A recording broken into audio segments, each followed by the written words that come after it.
সংযোগের কথা আমরা যখন বলি, সংলাপের কথা আমরা যখন বলি, তখন আমরা চাই সবার সাথেই সংলাপ হোক। কিন্তু আমরা দেখে এসেছি যে সমাজে একটি শ্রেণীর মধ্যে একরকম ইসলামোফোবিয়া আছে, সেটা দীর্ঘদিন ধরেই সেটাকে জারি রাখার একটা ব্যবস্থা করা হয়েছে।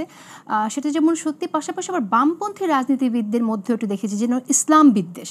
এই জায়গা থেকে এখন বের হয়ে আসা প্রয়োজন বলে আপনি মনে করেন কিনা সংলাপের জন্য? প্রথমে আমি এটা ঠিক করে নেই। প্রথম কথা, আমি লেফটদের কথা বলি। যদি কারোর থেকে থাকে অবশ্যই এটাকে পরিবর্তন করতে হবে, কারণ কমিউনিস্টরা কখনোই কোনো ধর্ম বিরোধী না। তাদের ফান্ডামেন্টাল হচ্ছে যে কোনো মানুষ তার ধর্মীয় স্বাধীনতা সহ সব স্বাধীনভাবে যাতে ভোগ করতে পারে সেটা তার নিশ্চিত করা। সুতরাং এখন যার যার থাকতে এটাতে বেরিয়ে আসতে হবে। আবার ওই যে কথা বললেন, আমি তো ইসলাম ফোবিয়ার পয়েন্টটাকেই আনতে চাই না, কারণ কেন থেকে থাকবে, তাদেরও কেন থাকবে। এটা হয় কি জানেন, একটা শব্দটা আবার মিস ইন্টারপ্রিটেশন হয়, কিন্তু হয়তো এটা চালু শব্দ বলেছে। যে কোনো মৌলবাদটা শব্দ কি, যে একেবারে আঁকড়ে থাকা, সেটা আপনি লেফট পলিটিক্সে বলেন বা রাইট পলিটিক্সে বলেন, ওই ধারাটা বাদ দিয়েই একটা উদারনৈতিক অবস্থান নিয়েই আসতে হবে সবাইকে।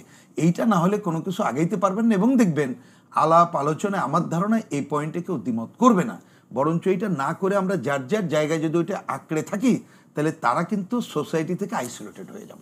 এইটা মনে রেখেই যে কাজটা করতে হবে, আপনি যদি প্র্যাকটিক্যাল কাজ আমরা করা শুরু করতে পারি, প্র্যাকটিক্যাল পজিশনটা শুরু করতে পারি, তাহলে কিন্তু কোনো সংকট থাকে না। দেখেন এখানে আলোচনা আসছে আমরা অতীতের কথার কথা, আপনি প্রথমে একটা নাম হলে ওই যে আবার ট্যাগ মুখ, আপনি এটা বাদ দেন না, কিন্তু যে কর্মকাণ্ডগুলো আমরা বলছি, আমরা সেই কর্মকাণ্ডের বাইরে যদি বিকল্প পজিটিভ কর্মকাণ্ড করতে পারি, তাহলে প্রথম নাকচ হয় কোনটা বলেন তো?